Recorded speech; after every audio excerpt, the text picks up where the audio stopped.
Hi. Hello. Hi. Hello. Welcome to Melbourne Unreal, where we are mastering music and mastering life. I'm your host, Tony Jack the Bear Mance, and we're coming to you from Deluxe Mastering in Melbourne, Australia, which is the world's most livable city. And today I'm really happy, deliriously happy, to have my friend DougBear from Rare Records. G'day. G'day, mate. How are you? Good to see you. How's it going? Good. Awesome. Good to see you today. Well, I've known Doug for fucking, how many years we know each other? It's 20. 20 years, yeah. Yep. And Unfortunately, well, you can't. Sometimes you just can't choose. Yeah, your friends. Yeah. But it's always a treat when he comes by. And Doug, for those of you who don't know, runs Rare Records, and it's a shop that has fucking awesome, probably one of the best stores in terms of looking for collectible stuff, rare shit, posters, records, magazines, fanzines, just all that paraphernalia, all that kind of tour merchandise, t-shirts, fuck you name it, he's got it, and he's just a ravenous collector of this kind of shit. And in fact, a lot of the posters in my studio I've been bought and framed by Doug, and even put on the wall by Doug. Because he couldn't put them up. You should have seen it. I'm not a handyman. I'm just not a handyman. That's just the way it is. So, Doug. Anyway, Doug has started the label. Is it a new thing you started? Or? No, well, the label's been going since '97. Yeah. But it's just been rehashed because the vinyl resurgence is alive and well, and so we're thought we'd reissue get some bands that I used to tour manage bands and stuff as well while running the record store when it was a physical bricks and mortar store. It's only a online store now, but since 2010 we left St Kilda, but it's still all the same but just online. So we started redoing some vinyl, and the first one it's a good segue because I may have bought something in for you. Oh, cool, bring it out. Let's have a look at it. Well, so you should see the quality of this, guys. It's fucking awesome. I don't know, for you old schoolers used to buy vinyl way back in the day when, vinyl was just the quality of the covers and the vinyl and the artwork and everything was just fucking awesome. This is just worth every cent. It really is. So this is the new one we've just released. Cogs just visiting the two EPs together as an LP, and it's you're not going to really see too much from the video, but we've got this really nice spot UV printing on here. The whole package weighs about 900 grams. It's like really heavy duty. We've got one green LP, and we've got one translucent red LP. Sick. So they look pretty cool. Tony doesn't know, but I'm giving him a coloured one today. He actually has a black one, which is here all nice and sealed and with number 69 on it, because that's his favourite number. And that's the black one for you, and Thanks, the coloured mate. one for you. Thanks, buddy. Enjoy it. It sounds pretty damn good. He remastered it, obviously, and for vinyl, and it's come up an absolute treat. It's Do you want to chuck them down here? Yeah, thanks, man. Yeah, beautiful. Anyway, so I'm trying to, revive that and get some bands that the sort of 90s bands and early 2000s bands that didn't, where vinyl wasn't, it was, the CDs were in full phase by then, and vinyl bands just didn't do vinyl. So all these bands that wanted to do vinyl and couldn't afford to do vinyl, I'm now approaching and saying, hey, let's do this, and they're saying yes, so it's good. No, it's good, man. And that's the first cab off the rank. Yeah, and the other cool thing is, because obviously the band are reformed and the tour is sold out in no time, so it's a great opportunity for these guys to, make a bit of coin. Yeah, no, that's right. At last. Yeah, that's right. Back in the day with these bands selling their CDs, they'd be lucky to, make 10 or 15 cents a CD if they're signed to a label. And this, they're, actually making some good coin from. And the tours that are coming out, I mean, if you didn't get a ticket to this upcoming COG tour, well then, somehow find a way to get one. Yeah, no, it's going to be an amazing show. Yeah, there's like 9 shows I think now that are all fully sold out. So anyway, well, it's good, because I think the 90s has now become what the 80s was, because we had that whole 80s retro thing that went for ages, and kids getting onto it and older people reliving the old shit, and now like I've been doing some bands lately. It's funny because now some of the bands that have been coming through now sounding a bit more 90s. I did a band, several bands lately anyway, but they sound very much like the Alice in Chains, Stone Temple Pilots, Filter, as you got over here. I know. I wore this for you today. Yeah, man. Still one of my all-time favourite bands. Me too. Yeah, they're great. So, so that's wonderful. So, you got some? Are you talking to any other bands at this stage? Yeah, there's some. Anyone? There's Is some anything? other... Can you tell us about it, or are you still in? I can't. There's. Yeah, I can't really. I don't want to say in case I jinx myself. Yeah, fair enough. But there's some really, really good ones coming up in the next. Well, there's going to be 2 more for the year, and then there'll be 6 more next year. Great. So we're going to do one every 2 months. Yeah. And we've got some stuff coming that people are going to be frothing at the mouth to get. It's going to be beautiful. But I haven't nothing signed or done or anything, and I don't want to say fair yes enough. in case. No. But I, I can tell you off camera. Yeah, that's all good, and some other stuff off camera too. Yes, well. So don't let in our secrets. So mate, you know what? One thing, when I met you a long time ago, I mean, we just always got along as mates, and we give each other so much shit. It's fucking awesome. Yeah. Cunt. Yeah. So anyway, tell me, how did Rare Records start? Rare Records started from myself not really wanting to do anything else with my life except have a record store. Yep. I started collecting vinyl probably when I was about 15. Well, I wouldn't say I started collecting. I started buying vinyl when I was about 14, 15. Yeah. Do you remember the first record you ever bought? I bought a whole bunch of 7-inch singles. Mm-hmm. I bought I can't remember the bloody song actually, but it was an Ice House 7-inch. Mm-hmm. I can't remember the. I Can't Help Myself? No. I bought that and Doctor and the Medic Spirit in the Sky. Oh yeah, I remember that. I bought those 2 7-inches were the first 2 I got from Brushes. Yeah, right. And I can't remember what the bloody 7-inch was. It wasn't Electric Blue, that was later. It was early, it was an 80s one. Anyway, I can't remember, sorry. I should know these things. Well, Spirit in the Sky definitely was one of the first. I think that came out like 87 or 88 or something. Yeah, so that was the first one. But yeah, I started it just from I've got 2 older sisters. They always used to have a lot of vinyl and stuff. I used to wonder what they were. My dad used to play a lot of vinyl. Like parties were just vinyl.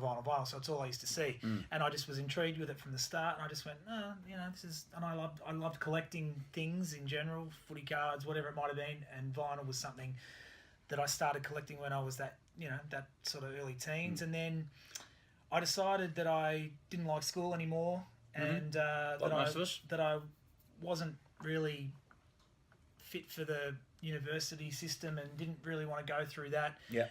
I had a lot of drive in knowing exactly what I wanted, and I wanted a record store. Yep. It was all I wanted. So I was like, well, how am I going to make this happen? So I just started saving money, and my mates were going out getting wasted. I kind of was staying home because I didn't have any money because I was putting it aside and buying records and collect. Like if a record come out, I'd buy 4 or 5 of them and just stash them away. And it was just something I had the instinct to do from a young age. I don't know why or how, it just happened that way. And then I started accumulating all this shit, and I just like, I got to do something with this. Well, I mean, I started doing like mail order, and I started, like before internet, so typing out my. That's what I was going to ask you. Like nowadays, the internet, you've got it all at your fingertips to find stuff. So how did you know what to buy? What was collectible? So I just did. I just kind of knew. If I saw, I guess I saw if something was limited edition or something and it had the sticker on there, I'd buy it. Right. It was kind of like a marketing tool that got me. And a lot of that stuff was limited, but turned out a lot of the stuff that was limited edition wasn't really that limited. Yeah. But I had a friend of mine that I used to go and see at CC Music and Delta Music at Chadston. I remember those stores. Peter Vox. I don't know Peter Vox. Peter, he's a vocal coach around. Oh, he's got the Vox vocal. Yeah, there's a school right down the road. So he used to manage he used to manage a CC Music, and I think it was CC or Delta, one of the two, at Chadston. And I used to go over to him, and he'd show me new stuff that come out, and I'd buy 3 or 4 of them, and he'd keep posters for me, and he was anyway. So I've known that guy a long time too, and so I just accumulated all this shit after a few years, and I was like, good shit, you know. And I was like, what am I going to do with this? And so I had a stall at the Fairways Leisure Market back in '91, right, which became DFO in Cheltenham. Yep. And so I had a stall there, and I outgrew the one space, and I got a double space, and then I had 4 spaces, and then I outgrew that, and I needed somewhere, so I got a shop next to my old man's shop in Hughesdale, and that was the first shop.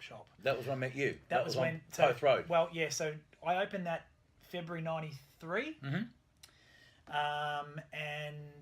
I would have met you in about 95, 96. Yep, that's about 96. Right. Mm-hmm. And but yeah, so I opened the shop in Hughesdale. That was there for 10 years. It was a great little store. Strangest suburb in the world, Hughesdale. Most people couldn't spell it, but we had a hovercraft shop. We had 7 hairdressers. We had a trophy shop, which was my dad's next door, and we had a place that made toy figurines, and it was a really weird, eclectic kind of mix suburb. Anyway, so I moved out of there, and then in 2004, I moved into the Ackland Street store in St Kilda, where things started to really sort of chug along. You know, we had the Palace over the road and the Palais. And you had all those, and you had so many bands that come in and do in-stores and acoustic gigs and full electric gigs as well, for that matter. And just create a really great vibe. Yeah, it was good because we had the stage, the permanent stage in there, and the PA set up all the time. Yeah. And we'd have like impromptu things come in, and just come play and and it was pretty cool. I do miss elements of the store, but really I don't miss the stress and the headaches and the 7-day, 18-hour days. Certainly, I think there's a lot. I think doing it online is great. You got flexibility, and you can run it from anywhere. I mean, you could go somewhere on a holiday, and you could just check in and see what orders you need, and you can kind of deal with people at least. Communicate with people. Yeah, I got out of the physical store when the going was still good. It hadn't. I mean, things were starting to go bad in retail when I got out in 2010, in general for people, and I just kind of thought, well, I don't want to be running it to the ground and staying there as long as I can. I'll get out now. The online store's got a really good presence. It had been going since '97. I started the website in '97, so it was pretty early for Australia. It was very established. It was just it just seemed like the right thing to do, and it's paid off. Yeah. I actually make a bit of money now. Yeah. Whereas I used to come in and I used to go straight out when I had the store. Yeah. It was just a service there and my passion running that place. It was we didn't make money. No. It was Not many people do make money, unless you're a promoter these days or something. Yeah. Events or that sort of thing. Yeah. Certainly musicians don't make any fucking money. No, well the musicians, that's why, even AC/DC or any of these bands, they don't make money from the gigs as such. They make the money from the merch. They rely on the merch. So that's why, local bands, go and see a local band, buy a friggin' shirt, buy a CD, buy a record. Support Australian music. Please do that, because seriously, these guys, it's a tank of petrol to the next bloody show or the next state or whatever. So buy friggin' merch from these bands, please. Anyway. Yeah, that's fair call, mate. That's fair call. That's the problem sometimes in music. There's so much of a free economy goes on. The expectation that everyone wants things for free. It's like, well, I think it's one of those things. Family and friends that have got younger kids and stuff. I've noticed that if you're under the age of about 20 years old, people just think that music's free and it comes from the internet. Yeah, because that's all they know. That's what they know. That's what they've grown up with. They've grown up with a Palm Pilot in their hand, or not a Palm Pilot, but a phone in their hand, and that's all they kind of know, and they don't know that this exists. This mastering, this mixing, this recording. They just think music just gets plucked out of the thin air. They really don't have a grasp on it. No. The kids are today. Well, I think Well, I think now. Well, I guess now it's the genie's out of the bottle, and paid music is now pretty much a thing of the past. I mean, look, some people still buy. I mean, this is the good thing about vinyl, is that there people will go out and they'll spend money on vinyl, the tangible item. It's something that's not necessarily rare, but these days people don't press up thousands and thousands of copies, so there's a limited amount of those around, and it's something cool and tactile, and you can see all the artwork, and it's great that people are starting to get back into that sort of thing. And I don't know if it's going to save the industry. In fact, the industry's okay. I think there's always been a misnomer that because back in the day when there were physical sales and people would say, oh, they sold 400,000, 500,000 million copies of a record, artists still didn't make money. It was the record companies that made all the money. Of course, that's what I was saying before. They make about 12 cents a thing. You know. So I think no wonder we've had this this proliferation of artists now who have reformed. They're probably out of their contractual obligation, and they're actually making some now coin. They're actually finally able to make some fucking coin. Because they own everything. Absolutely. They go to their shows, they print whatever they want to print, how they want to print it. They've got no one saying, oh, no, we can't do that because of whatever reason. And now they've grown wings and they're flying and doing their own thing. Yeah, and that's absolutely. Great. It's awesome. That's what I tell kids now. Kids, I'll tell you something. It's something. All right, it's cool to be signed by a label and have the prestige of that, but when you think about the actual cost of doing that, you're far better off putting it all on the credit card, even if you're paying like 20+% interest on it. I think you're better off. And yes, you could argue major label probably has the distribution machine and a marketing machine, but I don't know, man. I think with the money, with that money, I mean, look what we got now. We got pluggers for radio. We got all these PR people, and if you're going to be spending that money anyway, you can spend it in other areas with people that can still, I think, do a great job. I think it's different now. I mean, back then, in the 70s and the 80s when bands were getting signed, I mean, those bands would, 90% of them we probably wouldn't know today if it wasn't for the machine pushing them. And yes, and now they've done their duty in their 30 years or 20 years or whatever their deals were, and now they've got their money, they've got their music back and they can actually finally make some money, as we were saying before. But it is a little bit different now because of the technology, and that's the only reason. Yeah. I don't know.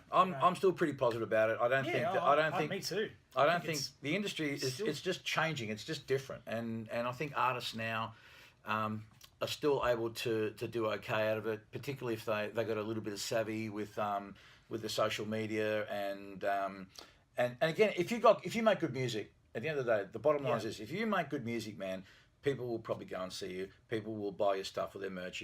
And ultimately, you just got to make good music. Yeah, you can only, if you do somehow get out of the blocks with some crappy tunes, that wears off quite quickly. The depth of that's pretty thin. Yeah, no, most definitely. And if you keep putting out solid stuff, like bands like like we were talking about King of the North before, they got this following now that there's an expectation from the fans who are like, come on, we just want that ball tearing rock, we want that, and I think there is a certain expectation there from the fans, and I think that you still do what you want to do as a musician and as an artist, but the fans are there, and you got to keep them. Yeah. You still go to many gigs yourself these days? I don't go as many as I'd like to be honest. I actually said that this year I was going to try and go to some more, and it's not because I don't want to. It's just the time. It really is my time, and because I live in the West Side. Yep. I live over there. And you're married now, and you've got a daughter, and life is a bit different to what it was 20 years ago. Yeah, it's hard. Like I was going to see 3, 4, 5, 6 gigs a week. When I had the store and the physical store, and even my wife and I, when we were in St Kilda, we went. We had gigs at our doorstep across the road, at the Palace and the Espy and Prince of Wales and the great what are you talking about? The Vineyard. Vineyard. The graveyard. The Vineyard. Hardly a fucking graveyard. That joint fucking pumps all the time, man. Yes. Yeah. But and that was one of the things, living in St Kilda there and having everything at our doorstep. We were, and immersed in it. Yeah, and we were just much more involved in even the local bands. I mean, I've been involved in local bands all my life, and I'd always I didn't care who they were. If they wanted to put their CD out, Rare Records would always stock it. I wasn't discriminatory about whether I thought it was any good or not, whatever. The whole thing about these bands having a CD sitting on a shelf in a record store, what young band didn't want that, Absolutely. So that was it. I did that. Well, you because when I met you, you were managing the Grand Silence system. Yes. Yeah. Yep. And you were tour managing. Were you tour managing? Yeah. And I was. Because you tour managed for Sunk Lotto. Yeah. Yep. Pre-Shrunk. Motor Race. Wow. Nitocris. And you were plugged in a lot of international bands too. This guy just hobnobbing with all the internationals. And... Yeah, I got through the store. Very, very fortunate because of the in-store signings we had, and very, very fortunate to have just random rock stars wander in the store. And I'm like, wow, you're in my store. It was a buzz, you know. Yeah. For a little while there, I kept surveillance footage of all the famous people that came. It's like, see. Yeah, but that wore off after a while. But it was still cool. Like I thought that the fact that they wanted to be in there, you know, I felt like all the hard work was worth it. Yeah. But speaking of the Grand Silent System, I'm catching up with those guys tomorrow. Oh, really? Yeah. So is there any brewing of any kind of? I've been trying for. If those guys reformed, you'd do a sellout. I know it would. They had that cult kind of following that. And they had a cool sound, man. They were very different. They were different and progressive for the day. You know, so well, hopefully. Yeah, we'll see. Well, tomorrow night we're having a get together. We actually tried this get together about 3 or 4 years ago, and we successfully got together, and they successfully got into a rehearsal room, and they successfully got out a day of rehearsals, but unsuccessfely nothing happened from there. So anyway, well, I don't give up. No, you should never give up. You should never give up. No. How do you see music going, mate? Where do you see it all heading? The future of music. Well, as I was saying to you before, I really feel a lot out of touch with the local scene at the moment. I really need to get some of that back into me again soon. But I still think it's, especially rock and roll, is alive and well. Yeah. I really don't see it going anywhere. I'd say that's true too. I mean, when I was helping out bands in the 90s and early 2000s and stuff, there was a whole bunch. There was this scene. There was this prog rock, borderline metal scene, but mainly prog rocks. Had bands like Cog and Carnival, and like all these bands that no one knew of at the start. And I used to play them through the store, and people used to prick their ears up and go, what's this, you know? And a lot of Melbourne bands like Bushido and, you know, Hinge and Mammal and all these bands that were coming through, they'd be always dropping demos in. I'd be always hearing stuff first, and they'd be, and it was such a thriving, great scene. And that scene now is just kind of a little bit by the wayside. Carnival is still going, and they're killing it. Just announced a tour today with the Deftones, which is going to be great. You know, Dead Letter Circus, bands like that, they're still going, but there's that thriving prog sort of rock scene is just gone. That was once, it was a huge thing, especially in Melbourne anyway. Yeah. But I don't see it. In answer to your question, I think it's still going strong. And as I said before about the technology that's available, I think that's a big success to it. I mean, bands like, you know, I know Coops really well, the singer from El Colosso, but I didn't know he had a new band. Yeah, right. And I just saw it on, you know, a random ad on Facebook and saw it and went, oh, hang on, that's Matt Cooper. I know him. Yeah, oh, far out. It's Craig Fryer as well from Mushroom Drawing. Oh, yeah, right. Okay. And you know, all these bands that were doing stuff, I think they're all still doing stuff, but they're just doing it in different platforms that I would normally have my ear to the ground and know about, but I've kind of fallen off the radar a little bit in the last few years because of life, exactly. Yeah. But that's the beauty of Facebook and the internet, absolutely, and all these things, and I just would not have known about it. Yeah, well, I just feel optimistic only because as human beings we have this innate thing to create, and there's always going to be some girl with a hairbrush thinking she's Rihanna or fucking whatever. Yeah, and some kid fucking being Angus Young with a fucking tennis racket or what have you. So that it's in us to create and make music. So while music's going to be created, there's going to have to be an industry to support that in recording and mixing and mastering, and you know, in outlets and digital distributors and, you know, promoters and catering for these things and marketing and t-shirt makers, you know, all that kind of shit, man. It's not going anywhere. I don't believe so. And you know, there's always going to be like, and I'm finding now with, you know, with the website, and also I've got a couple of Facebook groups. I've got a buy, swap and sell Facebook group for the Rare Records, so anyone can come on and sell their stuff, like little community. Cool. And then I've also got this raffle page. How's that? Tell us about that.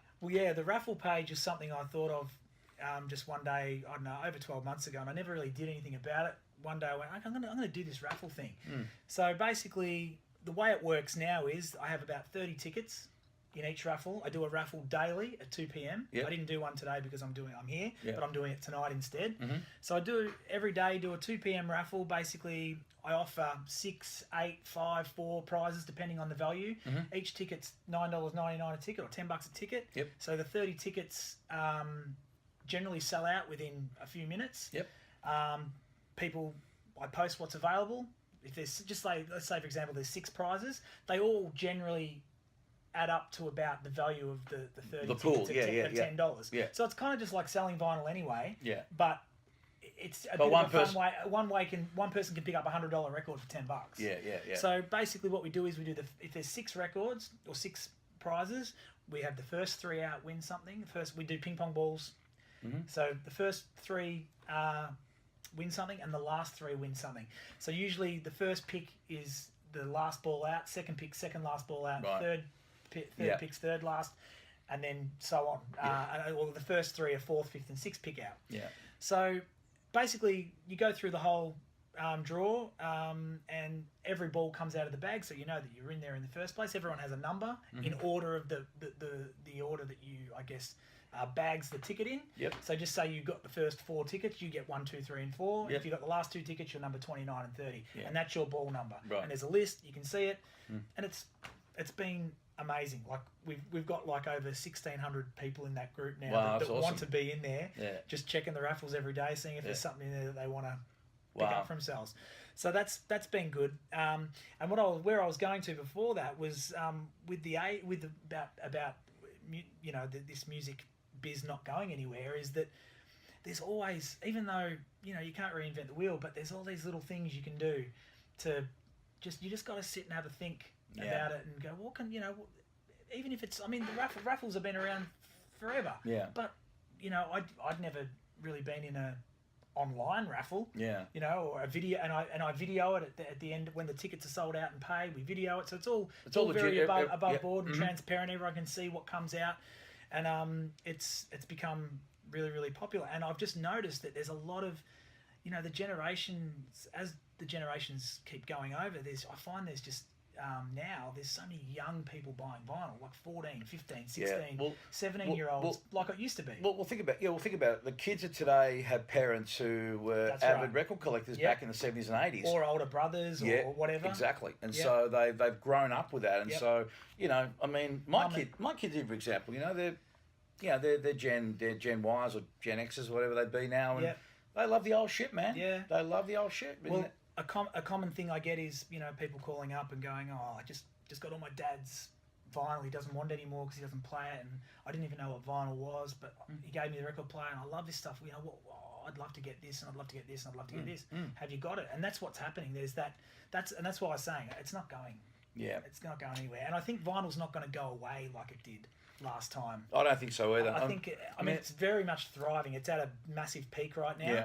And I think it will plateau. I don't think it's going to probably necessarily get bigger. Well, there are more and more plants going online around the world, man. Yes, there are. Because right now, I'll give you an example. Right, when about 2 years ago, when a client would put an order in for vinyl, it was about 6 to 8 week turnaround. Yeah. Now it's about 4 months, 5. Yep, some are 5 months. It's 12 to 15 weeks. That's what the cog was. Yeah. But it ended up being a bit earlier, but generally 12 weeks. I think you're right. I don't think it's definitely not going to go away for a while, and I think it's going to go up a little bit and then it'll plateau out for a while. Yeah, it's definitely not. The decline won't be there like vinyl. Like in the late 90s, early 2000s, when the secondhand CD market was thriving, and it was before YouTube and things like that, and everyone was just raping everybody for their music. Before that, CDs was, as I said, were thriving. Vinyl, people didn't care. Like I'd turn up to my store, and in the morning, and there'd be a crate of records or a box of records on my doorstep. No one wanted them, and that would happen once, or at least once a month, sometimes probably once a week. Wow. And it'd just be because they didn't want to take it to the op shop, or they thought that the record store maybe could benefit from it. Did you ever find any real gems from freebies? Yeah. Shit, yeah. I got some doozies one day. I felt really bad one day. I had a box of records dropped off. This was at the Hughesdale store. Yeah. And it was about 97, I'd say. Yeah. And it was just a box of it, and it was all Madonna, right? It was just all Madonna stuff. Not my cup of tea, but there's a lot of Madonna collectors. And I didn't do anything with it. Yeah. I as I did because the CD market was, as I said, was so thriving that vinyl just got chucked out the back or upstairs, and it was like I got to it when I got to it. Yeah. Some of it I didn't get to until now. Like I'm just getting to some of those boxes I put away 15 years ago. Are you serious? I'm dead serious. I'm just plucking them out now and going, holy shit, look what's in here. That's awesome. But this Madonna box was pretty crazy because I'm looking through it. I'm like, I don't even recognise like a lot of these covers. And I've seen a lot of records. Yeah. And I was looking at the art and I'm going, wow, look what pressings are these? And they were all like Greek and Yugoslav and all these kind of weird European pressings with exclusive cover art and stuff. And I had no idea. I'd never seen anything like them. And online stuff back then was very, very, there was stuff around, but not like it is today. You can find out nearly anything on Dr. Google. But now, back then, it was very seldom you could find a lot of information about something obscure. Yeah.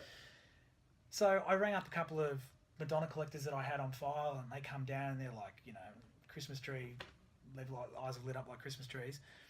And it was all this just really rare promo Greek pressings and 12 inches, like it was all radio DJ stuff and a lot of, and I ended up, that whole box was about 70 records in there. That whole box was worth about $8,000. And I had a sign up in my shop for 7 years asking, did you drop off a box of Madonna records? If this is you, please come inside. I've got something for you. Because I wanted to, give them something, but I always wondered where they came from. I still don't know to this day. Well, if someone's watching and know, let Doug know, because he's got $3 million for you, with interest. With interest, yes. Yeah, so that was the cool thing about back then, because it was just it's crazy thinking about what was thrown away. Yeah, that's the whole thing. What I didn't salvage, what went to the tip, what got crushed, that's why a lot of these OG pressings that are were around. I mean, you see on Discogs and eBay and stuff like that for crazy money, especially Australian 70s and 80s stuff is like some with gold. Some of those bands that weren't really popular in the day. But because of the internet and YouTube, people have discovered them and gone, oh shit, these guys were great. Why weren't they massive? But they only made 300 LPs and they never repressed. Yeah. So that's why they're $2,000. Yeah. To get one. So tell me, you got your own personal collection still? Yes, yeah, I've still got that, but I don't have as much as I did. Yeah. How many records do you reckon you have in your own personal collection? Probably. Now probably 3,000 or 4,000. Okay.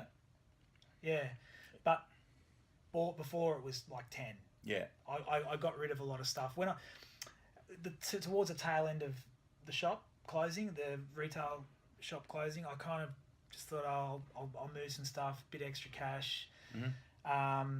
Needed some money at the time. It's just one of those things. In hindsight, probably should have kept a lot of it, but. Yeah. It's like this is what happens. You got to do what you got to do. Yeah, and hindsight's a wonderful thing, isn't it? Yes, it is. So so it's still there. I've still got some gems. No, I'm sure you do. You'd have those very, very special ones that you won't give to anyone unless you get in a real financial trouble. Yeah. Except for me, of course. Except for me, goes. Maybe. Goes without saying. All right. So, yeah. All right, buddy. We're going to wind it up. Okay. It was a good chat. Yeah, it was. Thanks for coming in. So no worries. Anytime. We'll do it again. Absolutely. It'll be great. Thanks for bringing that vinyl in. And go buy Australian music and support your local bands. Go to the gigs, buy the merch, do all that kind of shit. I will say there are still some of the black vinyl Cog LPs available. We did 500 coloured. They sold out in a day.